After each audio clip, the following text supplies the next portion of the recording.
a slight reduction in the interest rate can mean all the difference in terms of the profitability of the project. And anybody who has a 30-year mortgage knows what I'm talking about. The first year when you're making your mortgage payment, okay, here goes my $2,000 mortgage payment, and then you see next month's thing, you paid $300 in principal. Then what in the world happened here? Because the mortgage is so long. If it were just a one-year mortgage, obviously you'd be paying far less in interest. So the longer term the investment that a businessman is engaged in is, the more interest rate sensitive it is. So when interest rates go lower, it's these longer term things that are far, far removed from finished consumer goods, like mining, manufacturing, capital goods, long-term projects that are given a stimulus.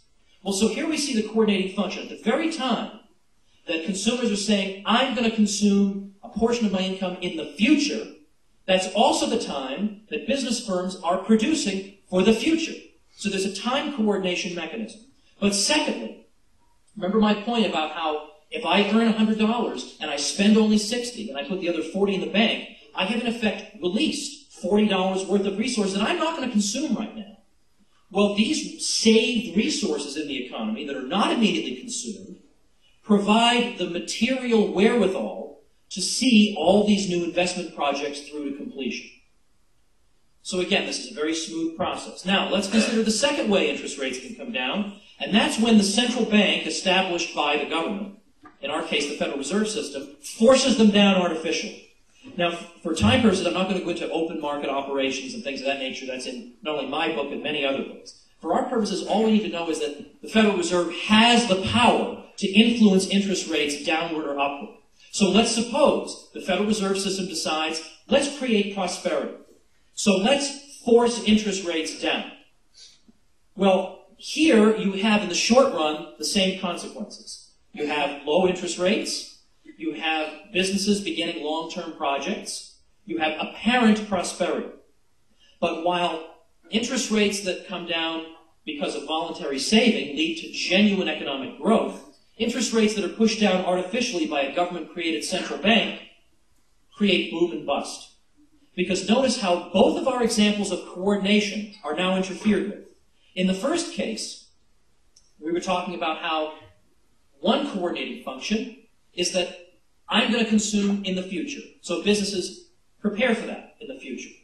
But in our example with the central bank, just because the central bank forces interest rates down, that doesn't mean the public is going to defer their consumption to the future. The public may even be consuming more in the future.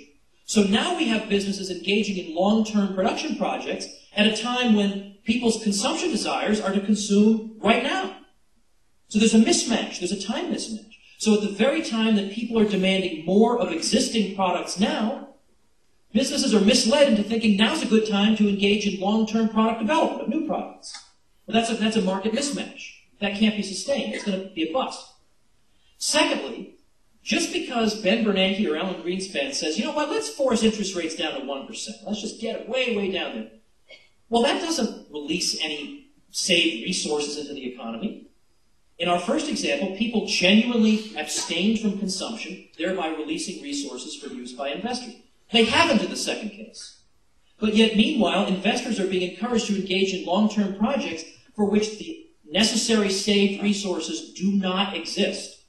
So now all these new projects are going to try to draw from an unchanged pool of savings. They can't all work. There aren't enough saved resources there. Now, what I've said to you here, this should just be common sense.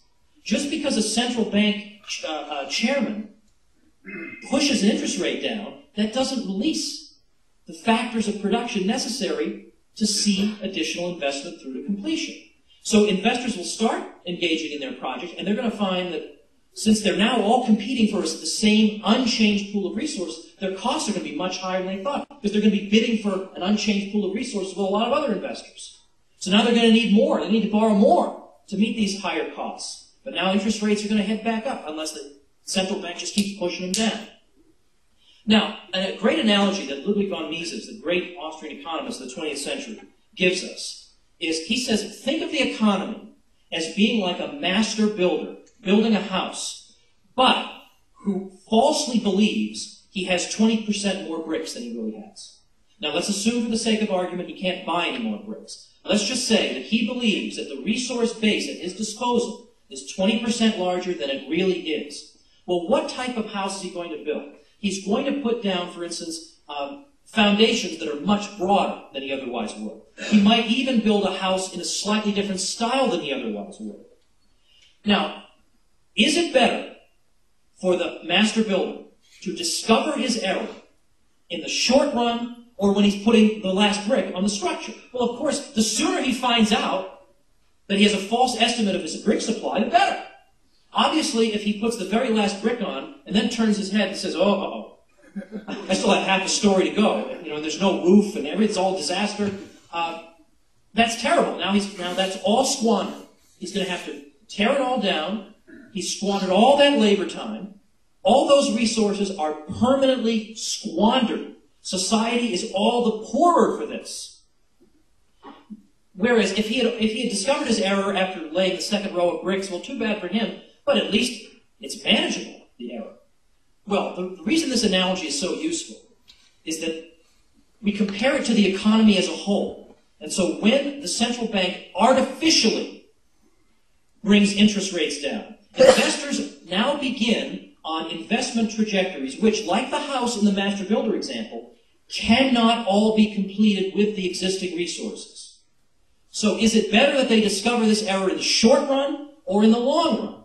Well, we are being told every time we hear by the central bank that the solution to our dilemma caused by artificially low interest rates is even lower interest rates. We need interest rates down to zero. In fact, there are some people who are actually saying zero is too high. I'm not joking about that. Zero is too high for interest rates. So in other words, more of what caused the problem is somehow going to be the solution. Well, every time we're told that, that is exactly analogous to saying to our master builder, or figuring out what is the solution to his dilemma, and concluding that what we really should do is just liquor him up so he doesn't notice the brick supply going down. Just liquor him up so he's just laying the bricks, not thinking about tomorrow. So yeah, you could keep the apparent prosperity going. Sure, he's still employing people. He's still engaged in the building process. Wonderful, great. But that doesn't make the unsustainability of what he's doing go away. And likewise, just pouring more money, more of the medium of exchange into the economy, cannot correct the structural problems that the initial artificial lowering of interest rates caused. So, this is called the Austrian theory of the business cycle, because it's been put forth by the so-called Austrian School of Economics. The Austrian School of Economic Thought is so called because many of its early practitioners happen to be from Austria. Menger, Baumbach, Hayek, Mises, etc. Although I say there are far, far more Austrian school economists in the United States today than there are in Austria. Now, there's nothing easier on earth today than to make fun of the Austrian School of Economics, although no one's particularly good at it, I find, but they just do it. They say, oh, nobody believes that, nobody follows these people. Yeah, because that's what we need right now, a popularity contest, sure. Because we all know the mainstream of economics has done just a bang-up job for us. We can't possibly look at competing traditions of thought. Now, that's just out of the question. Now, notice that we have just lived through an excellent example of what I've just described, namely the case of what do we do about the master builder running out of bricks? Instead of telling him he's running out of bricks, liquor him up and keep him going. That's exactly what Alan Greenspan did when we had the bust following the dot-com boom. There was another Fed-fueled mania where people are investing insane sums in companies that have no profits, no customers, nobody knows what the heck they do. And, oh, no, I'm going to get rich this way. I mean, every time there is a Fed-fueled boom, everybody on earth thinks, I can make $1 million in the stock market. Everybody immediately thinks there are get-rich-quick schemes. I can flip houses, I can get rich in the stock market. And so, you watch that John Beck free and clear home system at 3:30 in the morning. I can show you how to buy a house for $200. Those people have nothing on what the Federal Reserve pulls on people, making them think they can get rich quick with various schemes like this. But anyway, so here we've gone through the dot-com boom and bust. So the bust comes, and Greenspan by 2001 thinks, you know what, I'm sick of this whole bust thing. Let's have a boom, man, time for a boom. So what do? Well, all I can do as the Fed chairman, practically, is lower interest rates. So, when all you have is a hammer, every problem looks like a nail. So let's lower those interest rates back down.